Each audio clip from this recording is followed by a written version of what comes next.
अर्तुल ने इंतकाम ले लिया। उसने हमें हमारे ही जाल में फंसा दिया। उसे पता कैसे चला कि मैंने उसके लिए जाल बिछाया है? टांगुत, कैसे? तुमने सुंगरतेकन को वापस लाकर हमें खुश कर दिया है। अल्लाह इसे शिफा अता करे। कैसे हुआ ये? किसके साथ लड़ाई की इसने? नयान और उसके सिपाहियों का सामना हो गया था हमसे। ये कैसे मुमकिन है अर्तुल भाई? तुमने नयान के पीछे हमें भेजा था। अस्सलाम वालेकुम नाजरीन। इस किस्त के आगाज में दिलीद अमीर और तुर्गत आइकिस की कब्र पर जाते हैं। तुर्गत कहता है, अब मैं बगैर शर्म के आपकी तरफ देख सकता हूँ। दिलीद अमीर कहता है, अल्लाह का शुक्र है हमने आइकिस से किया हुआ वादा पूरा किया और उसका बदला ले लिया। इसके बाद दिलीद अमीर कहता है, मेरी बात गौर से सुनो तुर्गत, तुम अब शादी कर लो और अपनी फैमिली शुरू करो। मैं और आइकिस तुम्हें खुश देखना चाहते हैं। तुर्गत कहता है, मैं और अर्तुल भाई चाहते हैं कि हमारे बहादुर सिपाही हमेशा हमें याद रखें और मरने के बाद हमारी कब्रों पर फातिहा पढ़ें। जब तक हम इस ज़मीन को अपना नहीं कह सकते और जब तक हम आखिरी मंगोल को इस ज़मीन से नहीं मिटा लेते और जब तक मेरा जिस्म बेजान नहीं हो जाता, मैं चैन से नहीं बैठूंगा। आखिर में वो कहता है, मेरा घर कब्र है बाबा, जिस पर दिलीद अमीर भी सारे लाकर उसकी तायद करता है। दूसरी तरफ हैमा खातून और गुंदोगदो जेल में हमजा के पास जाते हैं। गुंदोगदो उसे पानी पिलाता है। फिर हैमा खातून बोलती हैं और कहती हैं, मैंने अपने बेटों की तरह तुम्हारा ख्याल रखा। जब तुम्हारा वालिद शहीद हो गया था तो मैंने तुम्हें अपने बेटों के साथ लिटा दिया था ताकि तुम अपने आप को अकेला न समझो, लेकिन तुमने क्या किया? मेरे इन अल्फाज के भी काबिल नहीं हो तुम। इतने गुनाह करने के बावजूद तुम नेक बन रहे हो, शर्म आनी चाहिए तुम्हें। ये कहकर वो वहाँ से चली जाती हैं। दूसरी तरफ ताजिर इफरासियाब अपने आदमी को कहता है कि जाकर नयान को ढूंढो और उसे कहो कि मैं उसके हुक्म का इंतजार कर रहा हूँ। हैमा खातून के जाने के बाद गुंदोगदो बोलता है, उन सब सिपाहियों की मौत के जिम्मेदार भी तुम हो जिन्हें तुम नयान के पास ले गए थे। तुम्हारी वजह से वो शहादत की मौत नहीं मर सके। अल्लाह तुम पर कभी रहमत नाजिल नहीं करेगा और ये जान लो कि मैं तुम्हें ट्रेनिंग एरिया में मौत की सजा दूंगा। फिर गुंदोगदो एक मुहाफिज को अंदर बुलाता है और कहता है कि इसे एक जाए नमाज दो। अगर इसके दिल में ज़रा सा भी खौफ खुदा है तो इसे नमाज पढ़ने दो। इसके बाद गुंदोगदो चला जाता है। हमजा ज़ोर ज़ोर से नीचे हाथ मारता है और कहता है, या खुदाया, ये मैंने क्या कर दिया। दूसरी तरफ नयान के डेरे पर हर तरफ लाशें बिछी होती हैं। उलू बिलगे का ढोल भी फटा पड़ा होता है। इतने में उलू बिलगे और तानगुत वहाँ पहुँचते हैं।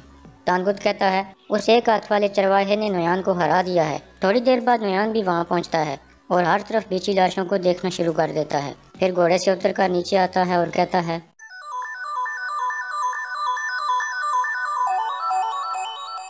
अर्तुल ने इंतकाम ले लिया।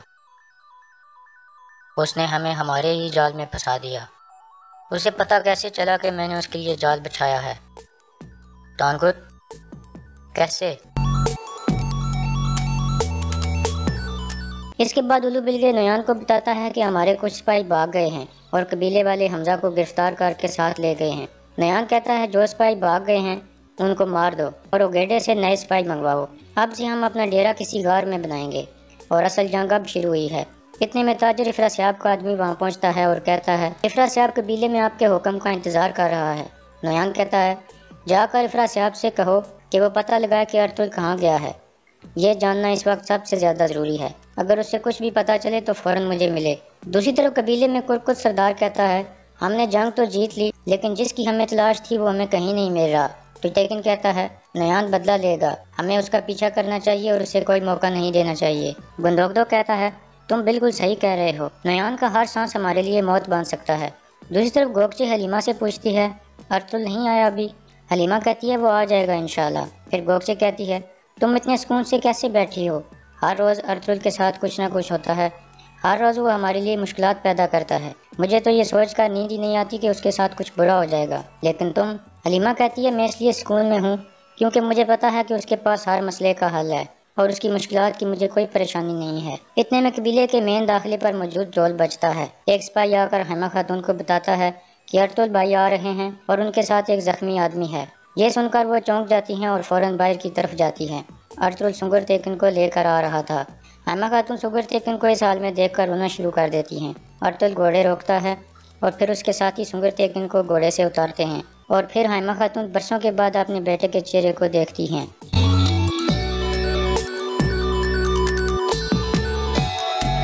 अर्तुल कहता है, मैंने अपना वादा पूरा किया वालदा। मैंने आपसे कहा था कि सुंगरतेकन को आपसे ज़रूर मिलवाऊंगा। इस दौरान हाइमा खातून बहुत जज्बाती हो जाती हैं और सुंगर तेगन के गले लगकर फूट फूट कर रोना शुरू कर देती हैं। इसके बाद अर्तुल और गंदोगदो सुंगर तेगन को सहारा देकर खैमे के अंदर ले जाते हैं। सुंगर तेगन कहता है, आप परेशान मत हो, मैं जल्द ठीक हो जाऊंगा। मंगोलों का हथियार मेरे जिस्म को तो काट सकता है लेकिन मुझे मार नहीं सकता। मैं आपके हाथ का खाना खाने के लिए बेचैन हूँ। इतने में हकीम अर्तुक और दरवेश वहाँ पहुँचते हैं ताकि उसका इलाज कर सकें और सबको बैठ जाने को कहते हैं। हाइमा खातून कहती हैं, मेरा बेटा आपकी अमानत है अर्तुक भाई। इसके बाद हकीम अर्तुक अपना काम शुरू कर देता है। खेमे के बाहर आयतुल हलीमा से पूछती है, अर्तुल को सुंगर तेकिन कहाँ मिला? हलीमा कहती है, हमें भी कुछ नहीं पता कि क्या हुआ है। आयतुल कहती है, अर्तुल ने फिर अपनी मर्जी की। वो सिपाहियों को लेकर जंग पर गया ताकि अपने भाई को तलाश कर सके। अल्लाह का शुक्र है उनके साथ कुछ बुरा नहीं हुआ। सलजान कहती है, मेरे ख्याल में तो तुम खुश होती अगर कुछ बुरा होता तो। गोपचे सलजान को कहती है, आज के दिन इस तरह की बातें मत करो। फिर आयतुल कहती है, इस बेअकल औरत को मैं कुछ नहीं कह सकती, इसका तो अल्लाह ही हाफिज है। सलजान तेजी से उसकी तरफ बढ़ती है लेकिन इतने में हाइमा खातून अंदर से आ जाती हैं जिसकी वजह से वो रुक जाती है। कुरकुर सरदार हाइमा खातून से पूछता है, मेरा भांजा कैसा है? हाइमा खातून कहती हैं, उसका जख्म बहुत बुरा है भाई। फिर गुमस तेकिन अर्तुल को कहता है, तुमने सुंगर तेकिन को वापस लाकर हमें खुश कर दिया है, अल्लाह इसे शिफा अता करे। कैसे हुआ ये? किसके साथ लड़ाई की इसने? नयान और उसके सिपाहियों का सामना हो गया था हमसे। ये कैसे मुमकिन है अर्तुल भाई? तुमने नयान के पीछे हमें भेजा था।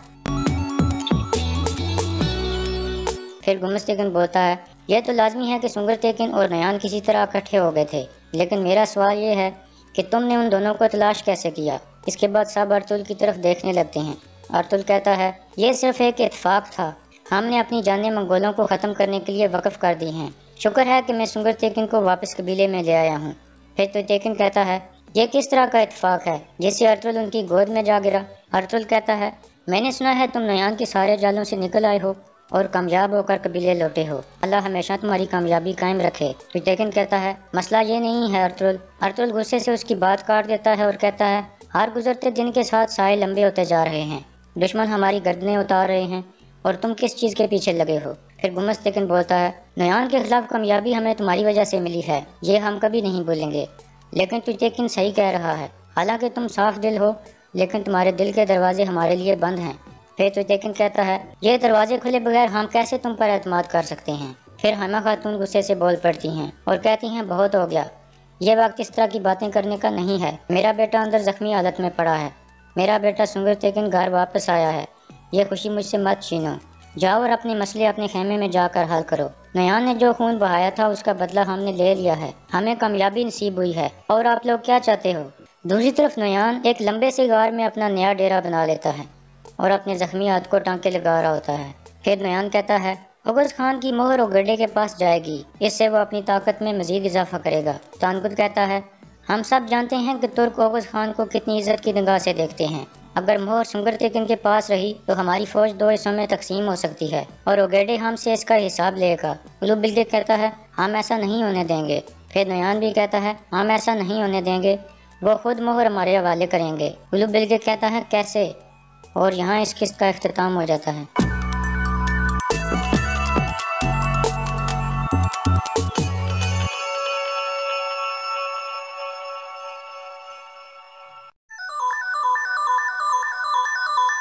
हम तैयार हैं नयान।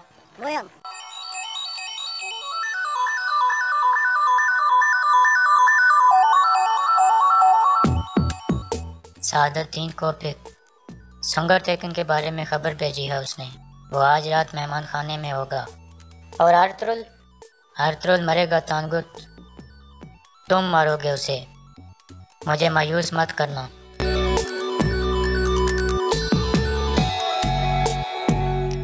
तुर्गुत, बोलो बाबा। चलो आइकी से किया हुआ वादा पूरा करने चलें।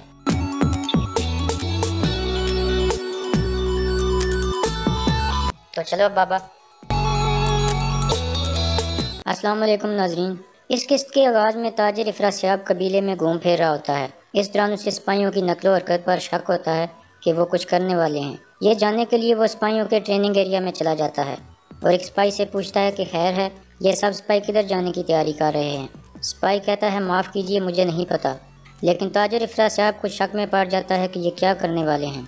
दूसरी तरफ हलीमा सुल्तान और दिल्ली दामीर वापस कबीले में पहुंच जाते हैं दाखिली रास्ते पर एक बच्ची खड़ी होती है जो उन्हें खुश आमदीद कहती है। दिल दामिर उससे पूछता है, हमारे पीछे कबीले में कोई ज़रूरी चीज़ हुई है? बच्ची कहती है, अर्तुल भाई ने कबीले से गद्दारों का खात्मा कर दिया है। फिर हलीमा सुल्तान पूछती है, अर्तुल कबीले में ही है? बच्ची कहती है, हाँ। फिर वो दोनों आगे बढ़ जाते हैं। अर्तुल अपने खेमे में कुर्ता बांध रहा होता है कि हलीमा अंदर दाखिल होती है। अर्तुल उसे देखकर बहुत खुश होता है और कहता है, अल्लाह का शुक्र है तुम वापस आ गई। हलीमा पूछती है, क्या फिर आप कहीं जा रहे हो? अर्तुल कहता है, हाँ, हम दोनों कबीले मिलकर आज नोयान पर हमला करने वाले हैं। लेकिन हलीमा सुल्तान कहती है कि सुंगर तेकन ने आपके लिए पैगाम भेजा है। वो रात को मेहमान खाने में आपका इंतज़ार करेंगे और उन्होंने कहा है कि आपने लाजमी वहाँ आना है, चाहे कुछ भी हो जाए। जिस पर अर्तुल परेशान हो जाता है। दूसरी तरफ नोयान के डेरे पर तानगुत नोयान के पास आता है। हम तैयार हैं नोयान।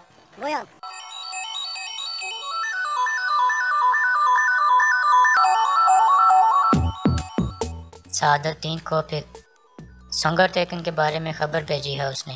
वो आज रात मेहमान खाने में होगा। और अर्तुल मरेगा तानगुत, तुम मारोगे उसे, मुझे मायूस मत करना।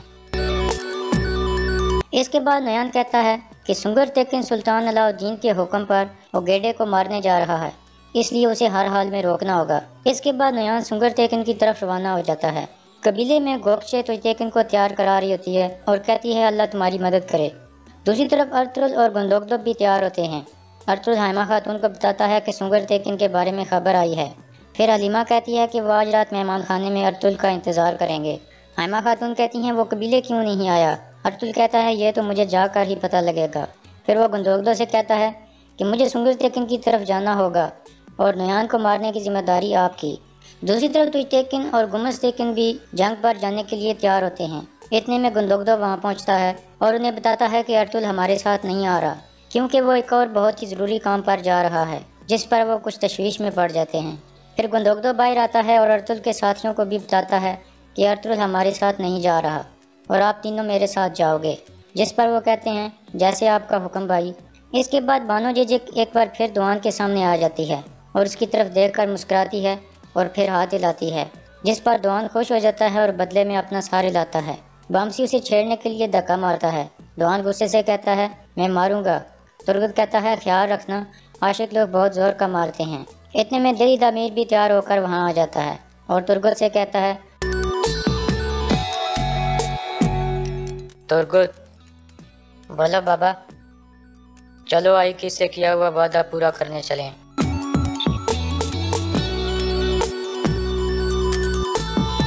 तो चलो बाबा।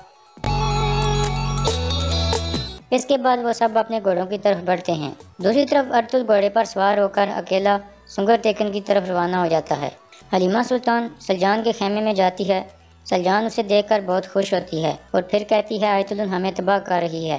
फिर वो हलीमा को उस बूढ़ी औरत के बारे में भी बताती है जिसने उसे आयतुलन का राज बताया था और फिर वो मुर्दा पाई गई थी, जिस पर हलीमा सुल्तान हैरान परेशान हो जाती है।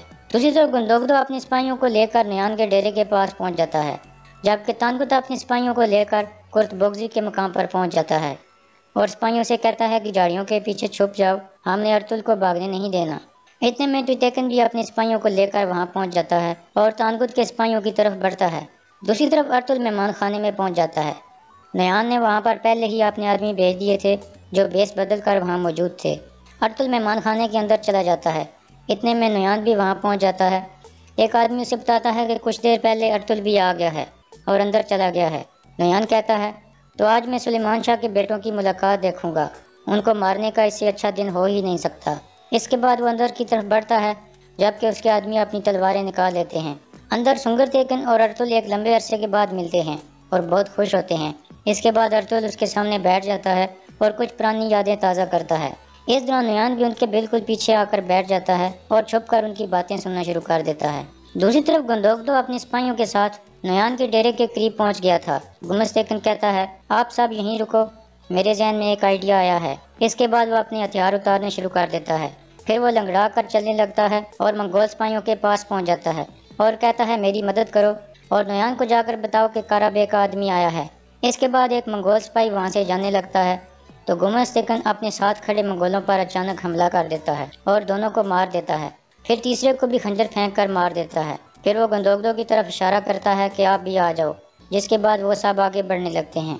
दूसरी तरफ तुजतेकिन अपने सिपाहियों के साथ अल्लाह अकबर का नारा लगाते हुए तानकुत पर हमला कर देता है और दोनों ग्रुपों में लड़ाई शुरू हो जाती है। इस दौरान तुजतेकिन के सिपाही मंगोलों पर हावी हो जाते हैं और काफ़ी सारे मंगोलों को मार देते हैं। तुजतेकिन और तानकुत के दरमियान भी शदीद लड़ाई होती है।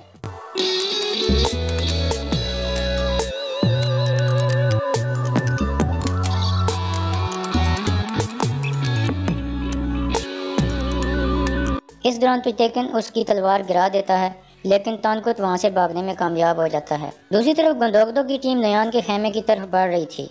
इतने में कुछ मंगोल उस रास्ते पर आ जाते हैं, जिन पर अर्तुल के साथी हमला कर देते हैं। कुछ देर में ही वो सब को मार देते हैं और फिर आगे बढ़ जाते हैं। दूसरी तरफ मेहमान खाने में सुंगरतेकिन और अर्तुल आपस में बातचीत कर रहे होते हैं, जबकि नयान भी छुपकर मजे से उनकी बातें सुन रहा होता है। सुंगरतेकिन अर्तुल को बताता है कि मंगोलों के साथ जंग के दौरान में गिरफ्तार हो गया था और आप लोग समझे कि शायद मैं मार गया हूँ। अर्तुल कहता है, नहीं, हमारी वालिदा ने कभी इस बात पर यकीन नहीं किया। फिर सुंगरतेकिन अपनी बात आगे बढ़ाता है कि जब मैं मंगोलों के पास कैद था, मुझे एक मौका मिला और मैं वहाँ से भाग निकला। पहली सोच मेरे जहन में यही आई कि मैं वापस कबीले में चला जाऊँ। मैं जवान था और मेरे आगे एक ज़िंदगी पड़ी थी, लेकिन फिर मुझे एक आदमी मिला जो चंगेज़ खान के बहुत करीब था। उसने मुझ पर एतमाद किया और मुझे चंगेज़ खान के पास ले गया। चंगेज़ खान ने मुझे खुश आमदीद कहा और इनाम से नवाजा। फिर वो मुझे आदमी चंगेज़ खान के बेटे ओगेडे के पास ले गया। उसके बाद हमने चीन से लेकर हिंदुस्तान तक घोड़े दौड़ाए। अर्तुल पूछता है, वो आदमी कौन था? सुंगरतेकिन कहता है, नयान। और यहाँ इस किस्त का इख्तिताम हो जाता है।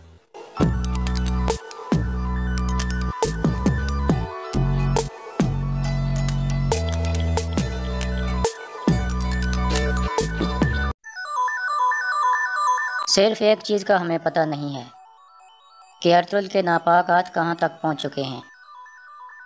हो सकता है उसके हाथ हमारे अंदर तक पहुँच चुके हों। गद्दार कौन है, हमजा या अब्दुर्रहमान? कबीले में जाओ और अर्तुल भाई को खबर दो। नयान सुल्तान के महल में मौजूद जासूस से मुलाकात करने वाला है। वो कल रात कुर्तबोगजी के मकाम पर होंगे। अस्सलाम वालेकुम नाज़रीन। इस किस्त के आगाज़ में गुमस्तेकिन आगे की मनसूबाबंदी करता है और कहता है कि जब तक गंदोगदो और तुजतेकिन का पटा हमारे हाथ में है, अर्तुल कुछ भी नहीं कर सकता। हमारे बच्चों की शादियों के बाद कुरकुत को भी मार दिया जाएगा।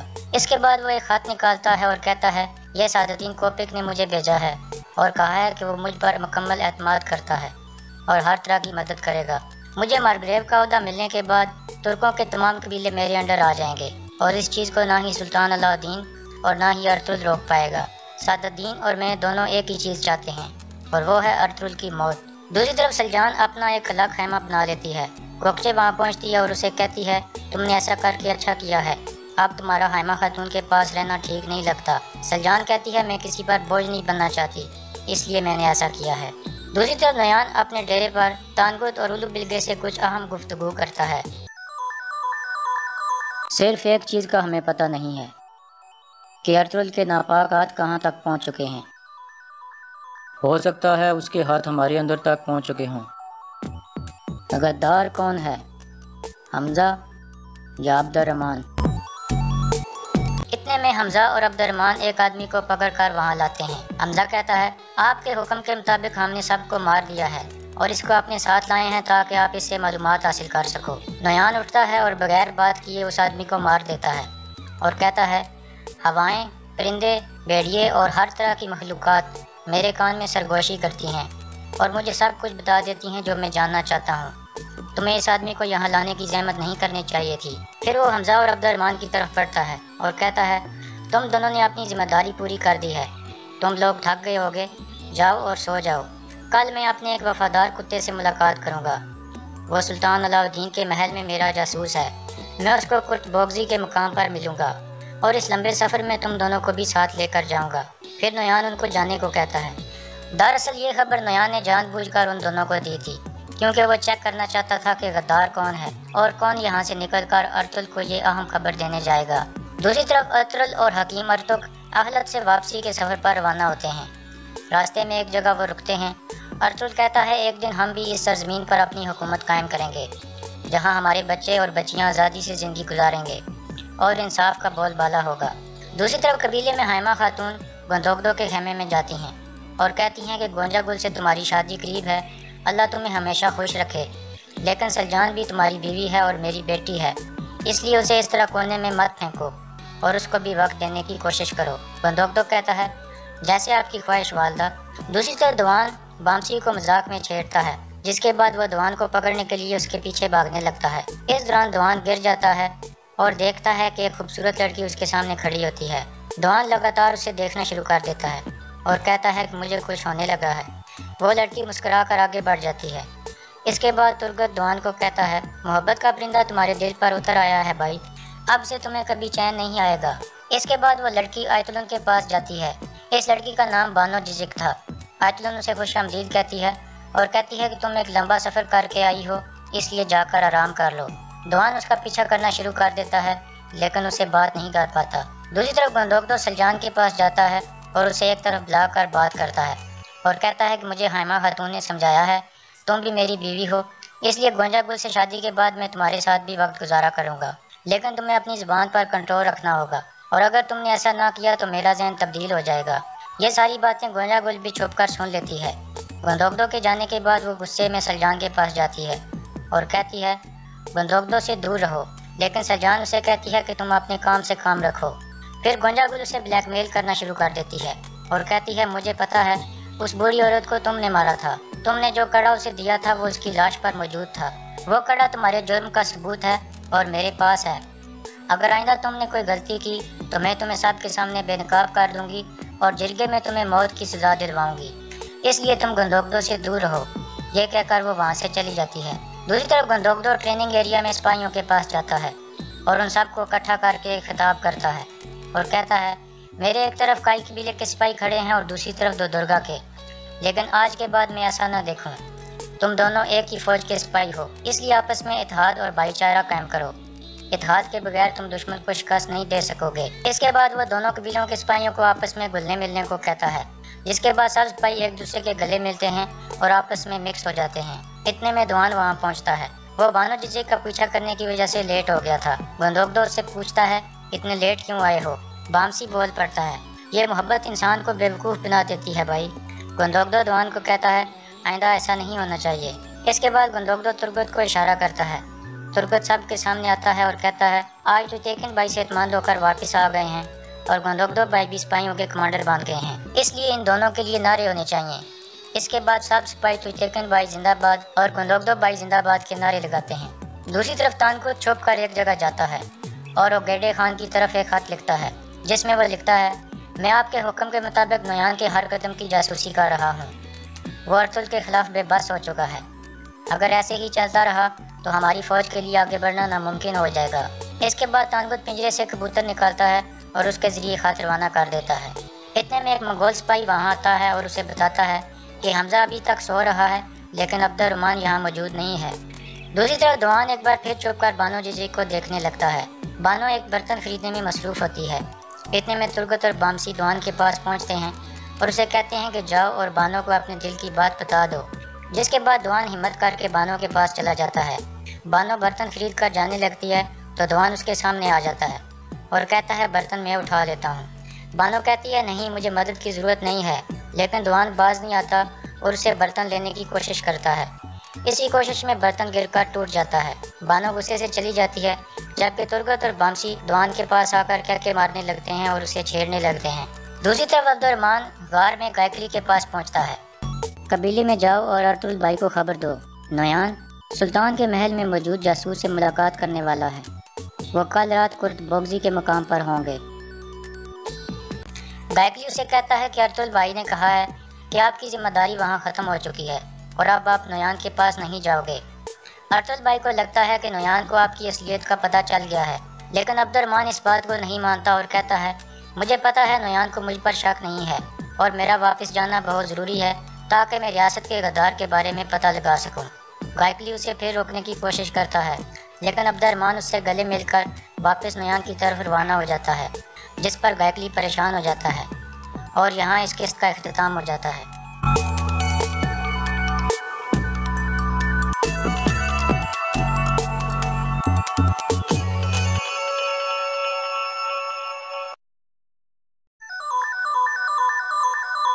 मैंने ओगेडे की अजीम सल्तनत में तुम्हें एक वफादार कमांडर बनने का मौका दिया था। तुमने क्या किया? मुझे धोखा दिया। मुझे, नोयान को।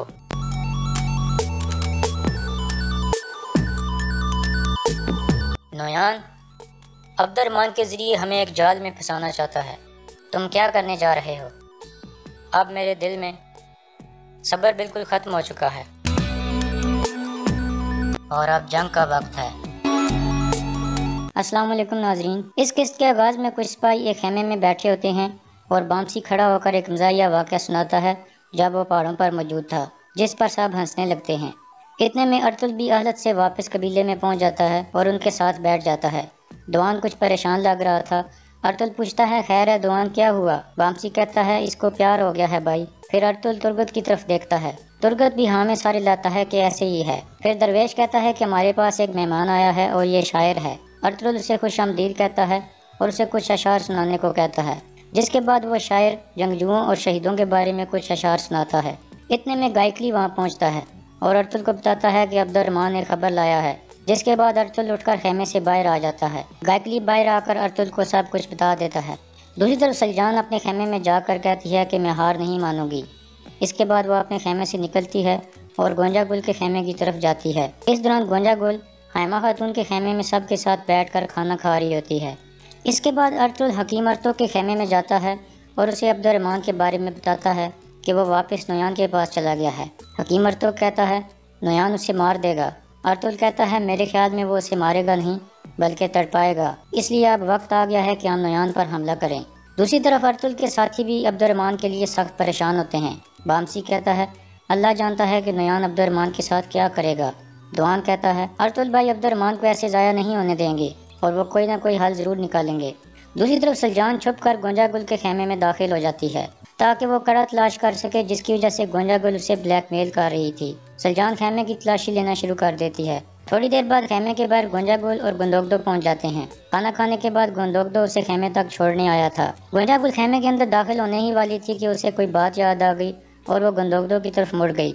सलजान को भी उसकी आवाज़ आ गई, जिसके बाद वो खेमे के अंदर एक तरफ छुप गई। इसके बाद गुंदोगदो गोंजा गुल को अल्लाह हाफिज कहकर चला जाता है। गोंजा गुल अपने खेमे में दाखिल हो जाती है, जबकि सलजान भी अंदर किसी चीज़ के पीछे छुपी हुई थी।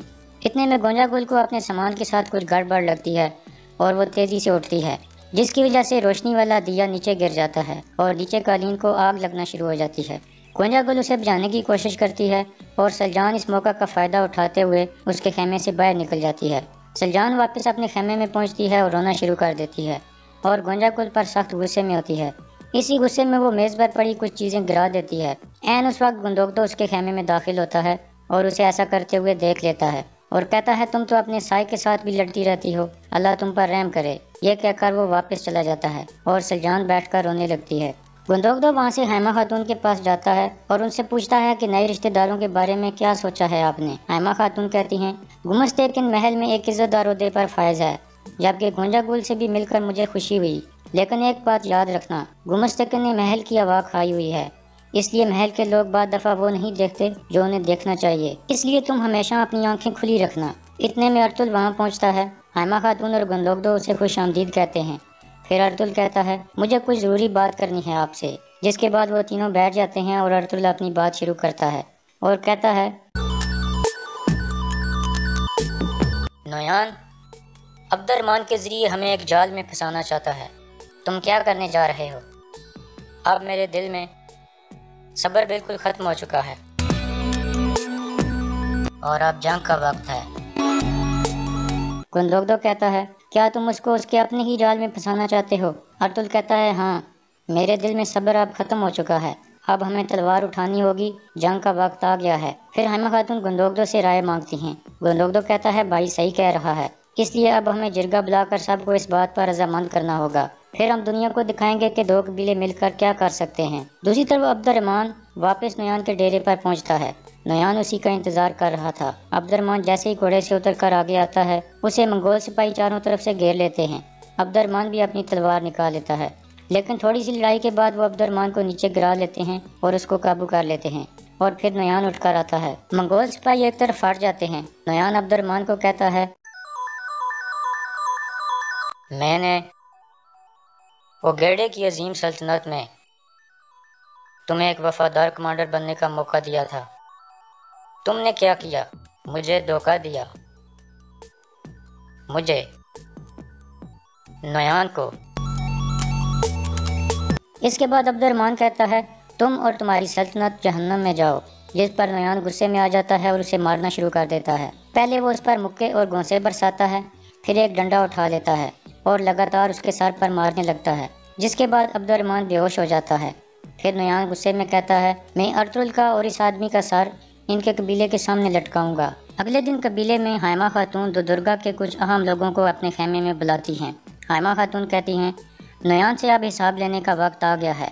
फिर अर्तुगरुल बोलता है और उनको अपने मंसूबे के बारे में बताता है और कहता है कि नयान कुर्तबोगजी के मुकाम पर मेरा इंतज़ार करेगा।